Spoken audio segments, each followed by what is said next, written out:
صدري ويسر لي أمري واحلل عقدة من لساني يفقهوا قولي سبحانك لا علم لنا إلا ما علمتنا إنك أنت العليم الحكيم لا حول ولا قوة إلا بالله العلي العظيم.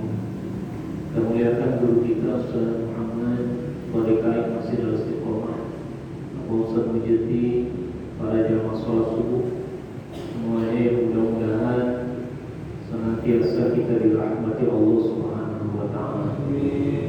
Kita lanjutkan kajian kita, yaitu hadis-hadis Rasulullah sallallahu alaihi wasallam yang dihimpun dalam kitab Al-Jawahir oleh penghimpunnya, yaitu Dr. Kiai Haji Ahmad Juniadi Badrul Zaman. Kita bacakan suratul Fatihah, mudah-mudahan guru-guru kita senantiasa dipanjangkan umurnya oleh Allah Subhanahu wa taala dan ilmunya menjadi keberkahan bagi kita semua. Ala hadhihi wa ala kulli salih hadratin Nabi Muhammad sallallahu alaihi wasallam bi barakatil Quran al-Fatihah. A'udzu billahi minasy syaithanir rajim. Bismillahirrahmanirrahim. Alhamdulillahi rabbil alamin. Arrahmanir rahim. Maliki yaumiddin.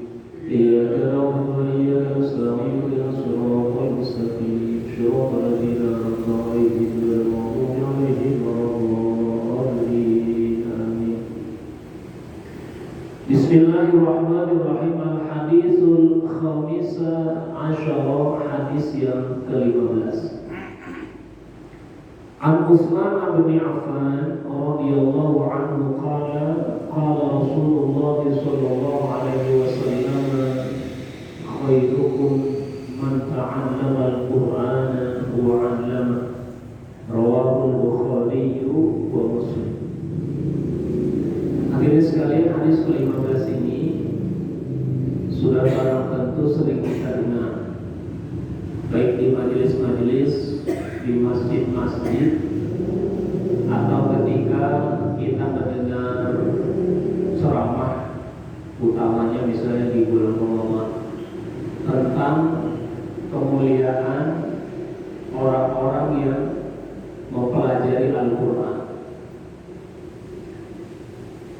Dari Utsman bin Affan itu adalah khalifah yang ketiga setelah Abu Bakar dan Umar. Ya. Jadi Abu Bakar Siddiq, Umar bin Khattab, Utsman bin Affan, khalifah yang kedua. Beliau ini bergelar Dzulqarnain, orang yang memiliki dua cahaya karena menikahi dua putri Rasulullah sallallahu alaihi wasallam. Di samping Dzulqarnain juga, Khalifah Utsman itu terkenal sebagai sahabat Rasul yang dermawan, rajin berbagi, rajin sedekah, rajin menghibahkan hartanya untuk perjuangan di jalan Allah. Itu Utsman bin Affan, orang kaya. Maka sebenarnya beliau ketika menjadi khalifah menghimpun Al-Quran. Ya, jadi dari zaman Umar bin Khattab, kemudian Utsman bin Affan. Karena begitu banyaknya sahabat-sahabat Rasul yang hafal Al-Quran, ya, itu gugur di medan perang sebagai syahid. Ya.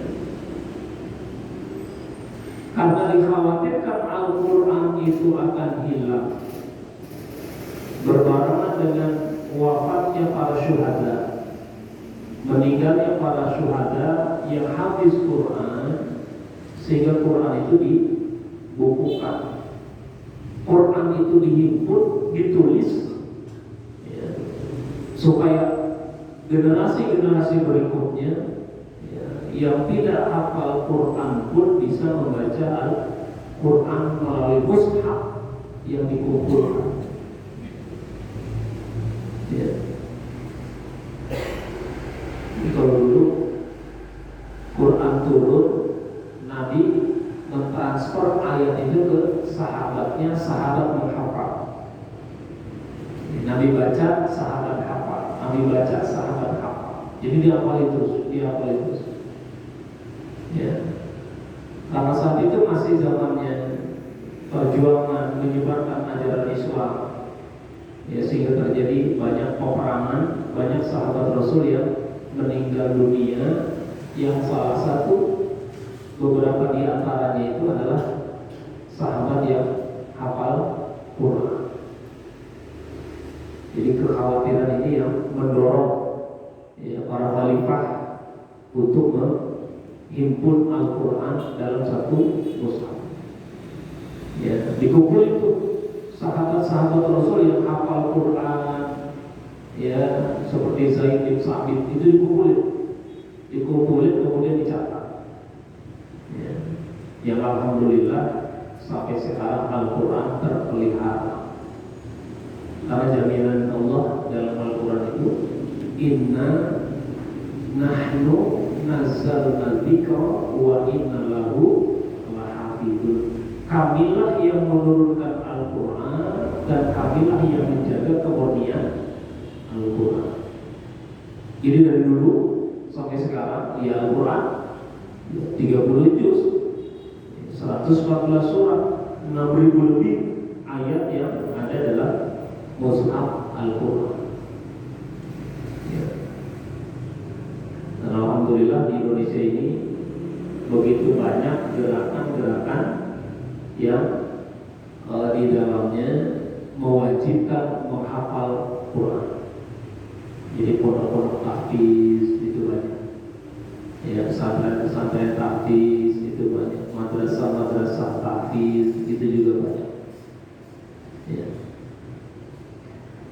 Dari Utsman bin Affan radhiyallahu anhu, semoga Allah meridhoinya, qala dia berkata, qala Rasulullah sallallahu alaihi wasallam, telah bersabda Rasulullah sallallahu alaihi wasallam, khairukum, yang terbaik di antara kalian siapa? Man ta'allama al-Qur'ana, yaitu orang yang belajar Al-Qur'an, wa 'allamahu, dan mengajarkan Al-Qur'an. Rawahul Bukhari wa Muslim, hadis riwayat Imam Al-Bukhari dan Imam Muslim. Hadis ini ya menyatakan, memberikan garansi bahwa yang terbaik di antara kalian, kata Nabi, adalah orang-orang yang belajar Al-Quran.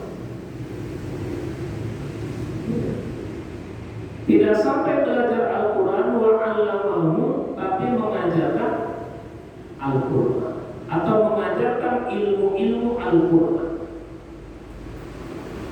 Di Indonesia ini banyak metode membaca cepat Al-Quran. Dulu mungkin metodenya masih metode mengeja, A fathah, A asroi, A doma, U, A, I, U. Dulu itu ya.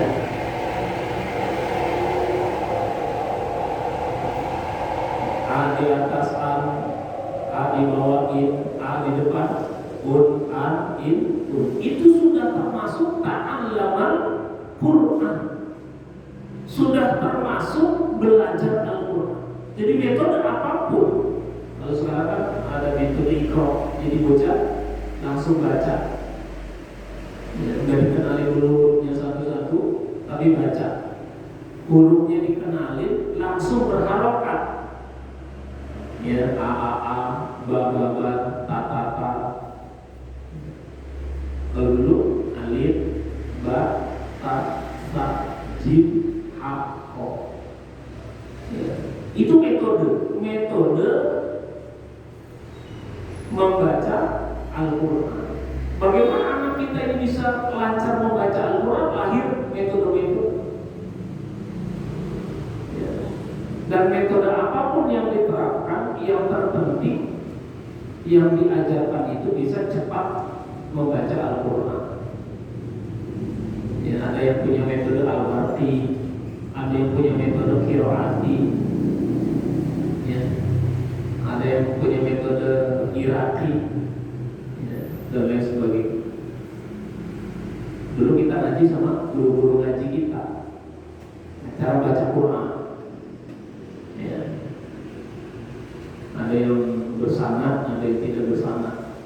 Yang terpenting bagi kita itu bagaimana anak-anak generasi Islam berikutnya itu bisa membaca Al-Quran. Yang mengkhawatirkan itu, ada penelitian di Depok ini masih banyak orang Islam yang tidak bisa membaca Al-Quran atau disebut sebagai buta huruf Al-Quran.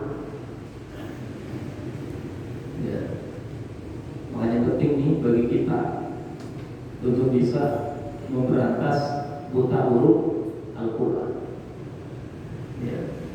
Nah, ini sudah dimotivasi oleh baginda Rasulullah SAW, yang terbaik di antara kalian adalah yang belajar Al-Quran. Wa'allamahu, dan mengajarkan Al-Quran. Orang-orang yang ahli, yang bisa ngajarin baca Quran, yang bisa mengajarkan ilmu-ilmu Al-Quran, yang bisa mengajarkan tafsir Quran, yang bisa mengajarkan terjemah Quran, yang bisa mengajarkan qiraah, cara membaca, yang kita kenal itu qiraah sab'ah, ada 7 macam bacaan. Mereka itu kata Nabi adalah orang-orang yang terbaik. Jadi dari sekian ilmu yang ada di atas muka bumi ini, yang terbaik adalah ilmu mengajarkan Quran. Ya. Makanya betapa mulianya guru-guru kita yang ngajarin kita bisa baca Quran. Ya. Ada satu kata motivasi, ya, itu yang bisa kita praktekkan. Satu kata motivasinya itu, ajarkan Al-Quran, ajarkan surat Al-Fatihah itu kepada anak-anakmu. Ya, jadi dari lisan kita, ajarin anak kita baca surat Al-Fatihah. Bismillahirrahmanirrahim. Alhamdulillahirabbil alamin. Ar-Rahmanir-Rahim. Maliki yaumiddin. Anak kita ngikutin, kita baca, anak kita ngikutin. Sebab anak kita nanti, ya, dia akan tumbuh menjadi dewasa, tumbuh menjadi muslim yang mukallaf, tumbuh menjadi muslim yang harus menunaikan sholat, dan di dalam sholat itu ada Fatihah. Anak kita bisa hafal surat Fatihah itu dari lisan kita, dari lisan bapaknya, dari lisan ayahnya. Sehingga ketika dia dewasa, sholat, baca Fatihah, maka pahalanya buat ayah. Setiap kali dia bisa baca Fatihah.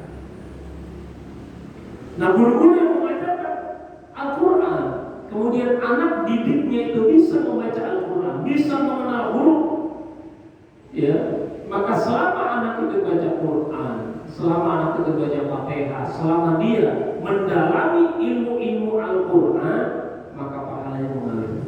Maka keberkahan bagi mereka yang mengajarkan Al-Quran.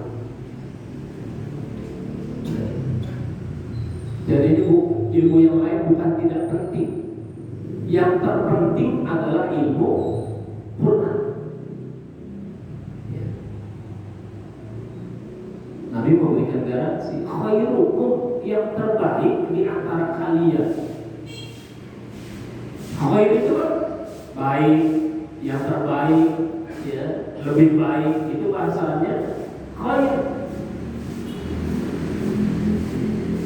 Jadi supaya kita ini menjadi umat yang terbaik, menjadi umat yang lebih baik, maka belajar Quran. Belajar itu tidak ada masanya, tidak ada waktunya. Kayak di sekolah kan ada waktunya, misalnya TK 2 tahun, madrasah ibtidaiyah 6 tahun, madrasah sanawiyah 3 tahun, madrasah aliyah 3 tahun, S1 4 tahun, S2 S2 2 tahun, doktor dan seterusnya. Itu ada masanya. Tapi belajar sesungguhnya tidak ada batasan waktunya. Utlubil ilma minal mahdi ilal lahdi. Carilah ilmu itu dari buaya sampai liang lahat.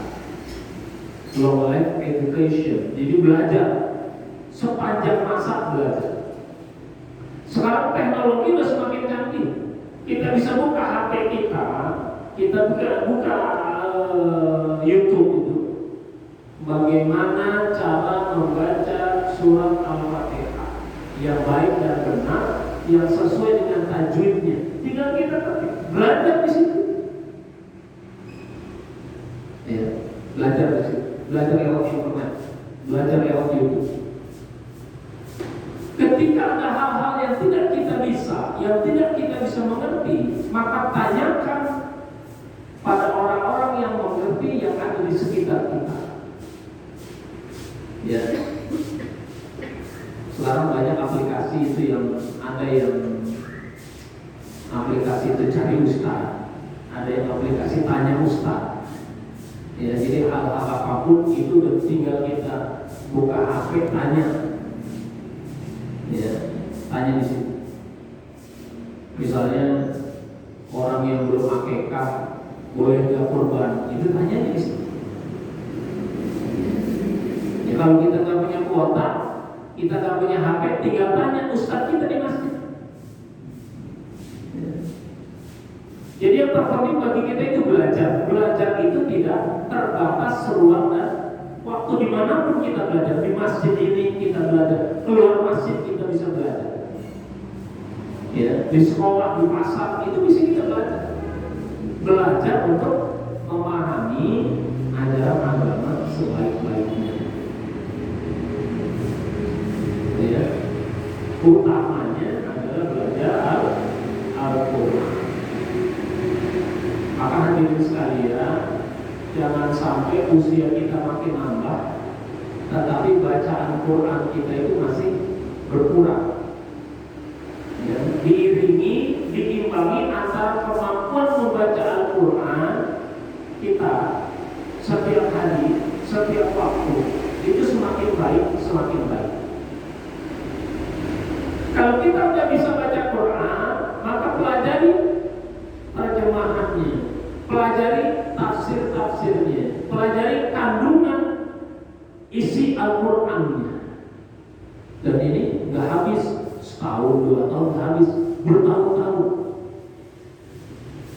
Ya.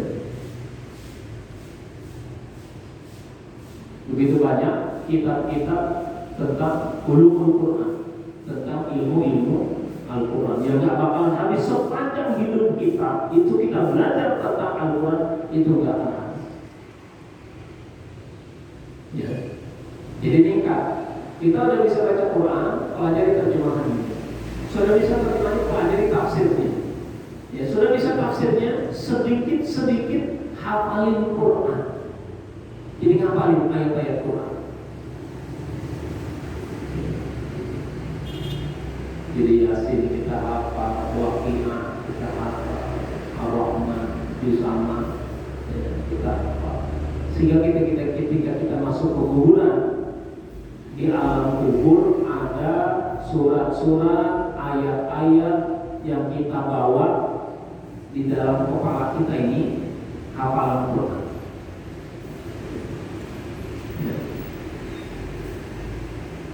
Makanya kalau sering zikir, nah insya Allah surat-surat itu apa? Paling enggak ya kulhu, Al-Jurbil Alaq, Al-Jurbil Nas, beberapa ayat dalam surat Al-Baqarah, ya, terus sambungan surat Al-Imran, itu kita hafal. Ya, karena ulama dulu ketika menyusun susunan tahlilan itu ngambilnya dari potongan ayat-ayat Quran. Nah, kalau habis sembahyang diem, nggak zikiran, ya nggak hafal itu, nggak hafal. Ini barokahnya begitu selesai sholat kita zikiran dengan suara yang kencang, itu hafal. Ya, kalau habis sholat diem, ya nggak hafal, itu bisa kalau begini kerja. Ya. Paling tidak itu yang kita bawa, hafalan Quran itu yang kita bawa, ya, sehingga bisa menjadi syafaat, menjadi penolong ketika kita masuk ke alam barzakh. Hafalan Quran yang kita bawa itu bisa menjadi penolong. Ya.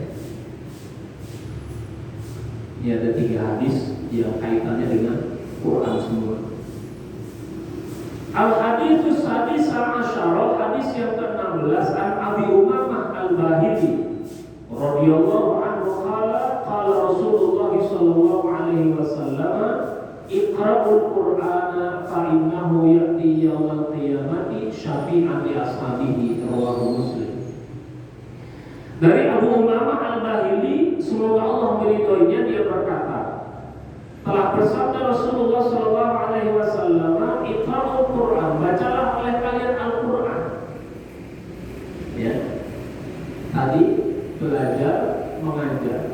Kemudian ada sini memerintahkan pada kita supaya baca Quran. Iqra'ul Qur'an, bacalah oleh kalian Al-Qur'an.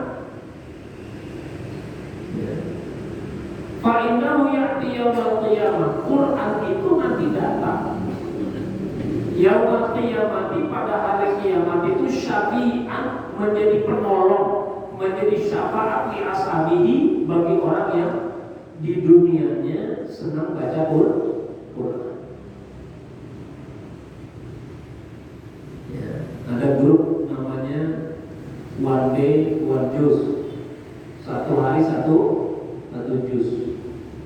Kalau Ramadan kemarin kita semangat membaca Al-Quran, maka sekarang pun semangat itu tidak boleh hilang membaca Al-Quran. Maka ketika kita naik kereta, ya dulu itu sebelum zaman pandemi, kita masih bebas tuh. Ya ada beberapa orang yang kita lihat di kereta itu atau di kendaraan umum itu buka mushaf Quran. Ya, kemudian dia baca. Sekarang zamannya canggih, ya, tinggal Quran ada di HP kita. Mau kita cari surat apa, kita tinggal baca di sini. Ya, surat Al-Kahfi kita rutinin misalnya setiap malam Jumat. Ya, surat Yasin. Ya, kita rutinin baca. Fa innahu ya'ti yaumil qiyamati syafi'an li ashabi. Quran itu akan datang nanti di hari kiamat itu menjadi syafaat, menjadi penolong. Karena kita cinta Quran, karena kita rajin membaca Quran, maka Quran pun akan memberikan pertolongan pada kita, memberikan syafaat pada kita. Sebab ketika di dunia kita dekat dengan Quran, kita akrab dengan Quran. Ya. Maka ketika kita kesulitan membaca Quran, datangin orang yang bisa ngajarin kita membaca Quran. Memang ngajarin orang tua itu tidak sama dengan ngajarin anak-anak. Kalau udah tua tuh agak kaku lidahnya, agak sulit. Ya, agak sulit.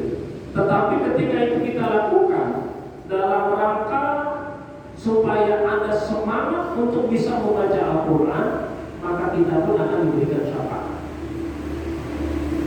Ya. Hadis lain menyebutkan al-mahirul Quran ma'as-safaratil kiramil bararah. Orang yang mahir, yang pandai membaca Al-Quran itu akan bersama para malaikat. Dan mereka yang membaca Qurannya masih terbata-bata, masih ngeja, masih mencari-cari huruf, ya, masih ikro 1, 2, 3, 4, 5, 6, ya, itu bahasa Arabnya itu ya tak terbata-bata, maka bagi dia 2 pahala. Pahala belajarnya, pahala membaca Quran. Jadi ada pahalanya, tetap ada pahalanya meskipun bacaan Qurannya itu belum pasti. Tapi ada usaha untuk bisa fasih lidahnya itu membaca Al-Quran. Yang rugi adalah mereka yang sampai usia sekarang ini tidak bisa baca Quran, tapi tidak mau belajar. Tidak pasti membaca Quran, tapi tidak mau belajar. Ada orang yang bisa mengajarkan Quran, bahkan Quran terlupakan. Bahkan di hidupnya nggak ada Quran, di rumahnya nggak ada mushaf Quran, padahal Muslim. Ya, seorang Muslim agamanya Islam, tapi nggak punya Quran itu di rumahnya nggak punya. Jika kita ditanya, kenapa nggak baca Quran? Di rumahnya nggak ada mushaf Quran. Ya, itu kan sangat menyedihkan. Ya. Jadi kalau nggak punya Quran ya datangin aja ke DKM. Pada DKM itu saya lihat di masjid itu ada ya, ada Quran. Saya minta satu supaya saya bisa baca Quran di rumah. Ya. Paling nggak orang-orang sekitar masjid kita ini jangan ada yang nggak bisa baca Quran. Ya. Apa yang harus, misalnya Qurannya harus diadai, gurunya harus didatangkan. Ya diadakan Qurannya, didatangkan gurunya. Jadi harus ada semangat. Tidak ada kata terlambat untuk belajar Al-Quran. Nggak ada batasan usia. Ya. Sultanul Aulia Syekh Izzuddin itu, ya, kenapa disebut Sultanul Aulia? Penghulunya, pemimpinnya para wali itu belajar bukan dari kecil, tapi setelah dewasa dia baru belajar. Ketika dia belajar kemudian serius ditekuni, bisa menjadi Sultanul Aulia. Artinya nggak ada batasan waktu belajar itu. Kapanpun kita harus belajar dan nggak ada habisnya. Tidak ada habis. Dan yang terpenting yang kita pelajari adalah membaca Al-Quran. Perdalam terus. Datangin guru-guru yang ahli Quran, datangin kiai-kiai, datangin ulama-ulama yang mendalam dalam ilmu Al-Quran. Ya. Karena bisa jadi menurut kita artinya ini, oh ternyata maksudnya itu. Ya, contoh ya, misalnya ada ayat yang mengatakan lidzakari mislu hazil unsayain. Bagi laki-laki itu dapatnya 2 bagian dibandingkan perempuan. Ini kan ayat tentang apa? Warisan. Laki-laki itu dapatnya 2, perempuan itu dapatnya 1. Tetapi ternyata di ilmu kedokteran ya, ketika ada satu kasus bayi tertukar, ya anaknya laki-laki atau perempuan di satu rumah sakit itu. Kemudian dokternya yang paham Quran, kemudian dia sebutkan untuk ngecek ya siapa yang memiliki anak laki-laki dan siapa yang memiliki anak perempuan, itu dilihat kadar ASI ibunya. Kalau lebih banyak berarti anaknya laki-laki. Kalau kadar ASI-nya lebih sedikit berarti anaknya perempuan. Jadi demikian luasnya kandungan ayat-ayat Al-Quran yang ketika kita mengira, dulu saya kiranya itu ayat cuma ayat warisan, laki-laki 2, perempuan dapatnya 1. Ternyata bisa diterapkan di ilmu kedokteran. Ya. Menentukan siapa ibu daripada anak yang laki-laki, siapa ibu yang anak dari bayi perempuan. Itu kita belajar, terus belajar. Maka ketika ada misalnya ada ulama yang menafsirkan masa haid perempuan itu adalah masa suci perempuan itu adalah 3 kali suci, salah satu huruf, itu kan tafsirnya beda-beda. Ada yang 3 kali haid, ada yang 3 kali suci. Ya, kenapa bisa begitu? Ada ilmunya. Dan tafsiran ulama itu tidak ada yang merasa bahwa tafsiran yang dia buat itu lebih benar daripada tafsiran yang lain. Itulah luasnya ilmu Al-Quran. Ya. Jadi bacalah Al-Quran, karena Al-Quran itu akan datang pada hari kiamat menjadi syafaat, menjadi penolong bagi orang-orang yang rajin membaca Al-Quran. Maka hadirin sekalian, kita tetapkan waktu ya selama 24 jam Allah kasih kita. Kapan kita bisa sempat baca Qurannya? Ba'da sholat subuh kah? Ba'da sholat zuhur kah? Ba'da sholat asar? Ba'da sholat maghrib? Atau ba'da sholat isya? Kita atur jadwalnya. Ya, kita disiplinkan diri kita.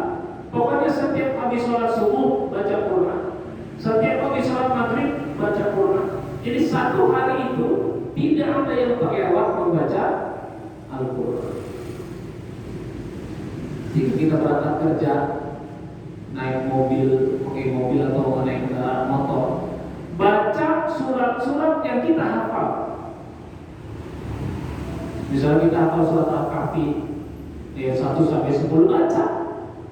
Kita hafal surat Yasin, baca. Kita hafal surat Al-Waqiah, baca sambil di kendaraan. Ya. Ini untuk membuktikan bahwa setiap hari lisan kita tidak ada yang terlewat dari membaca Al-Quran. Tidak ada yang terlewat lisan kita.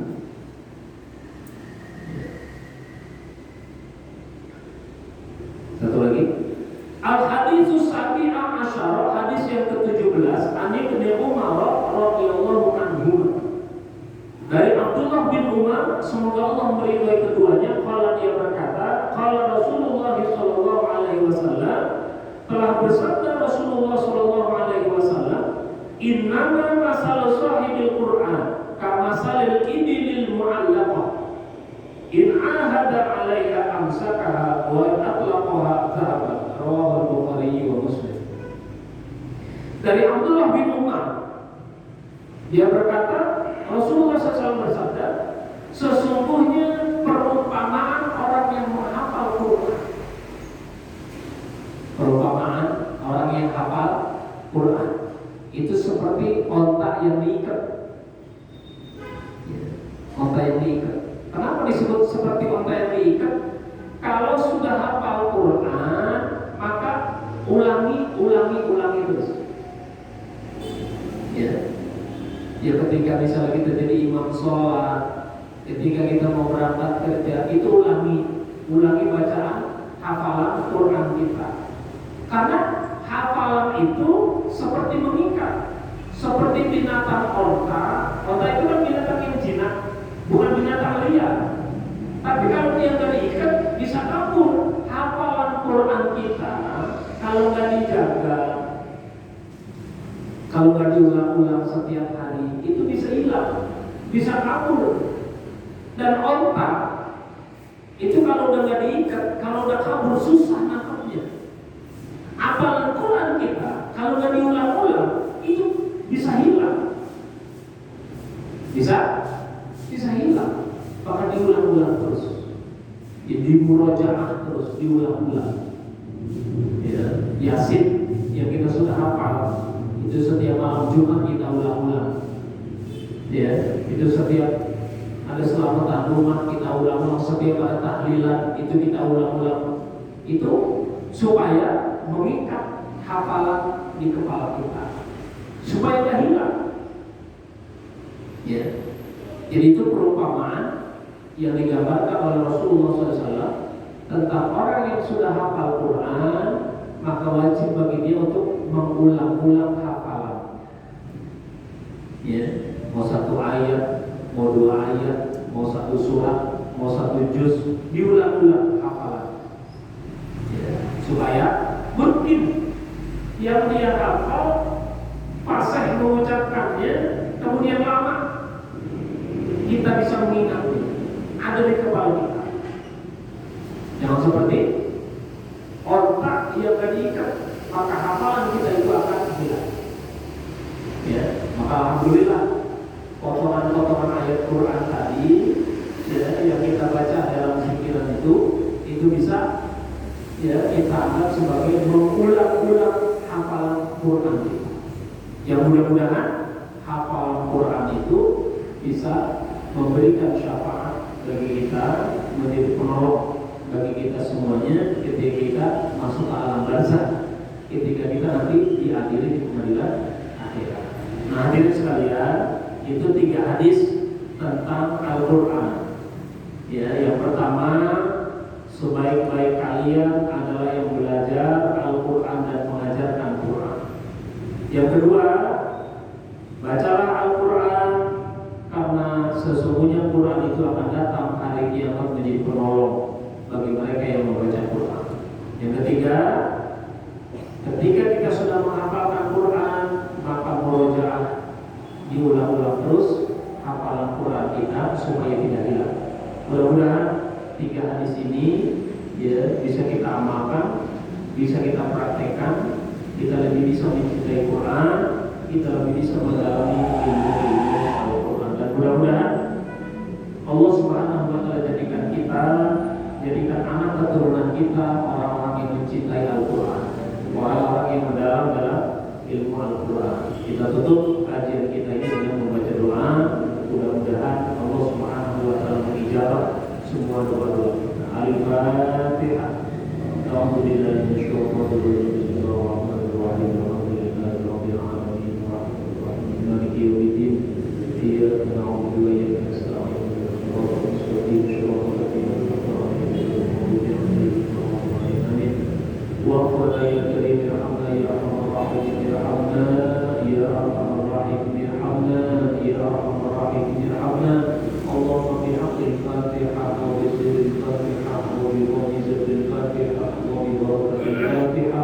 Ya Farijal Hamd, Ya Kashifal Gham, Ya Man li'abdihi, Ya Ghafir Wayham. Allahumma inna nas'aluka ridhaka wal jannah wa na'udzu bika min sakhatika wan nar. Allahumma faqihna fid din wa 'allimna at-ta'wil. Allahumma faqihna fid din wa 'allimna at-ta'wil. Allahumma faqihna fid din wa 'allimna at-ta'wil. Allahumma ij'alna wa awladana wa dhurriyyatina min ahli al-'ilmi wal khairi wa ahli al-Qur'an wa ahli al-Qur'an القرآن ولا تجعلنا من جهل والضير وأهل الطغيان. دعواهم فيها سبحانك وتحيتهم فيها السلام وآخر دعواهم أن الحمد لله رب العالمين. والله الوافق إلى الطريق. والسلام عليكم ورحمة الله وبركاته.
Ya.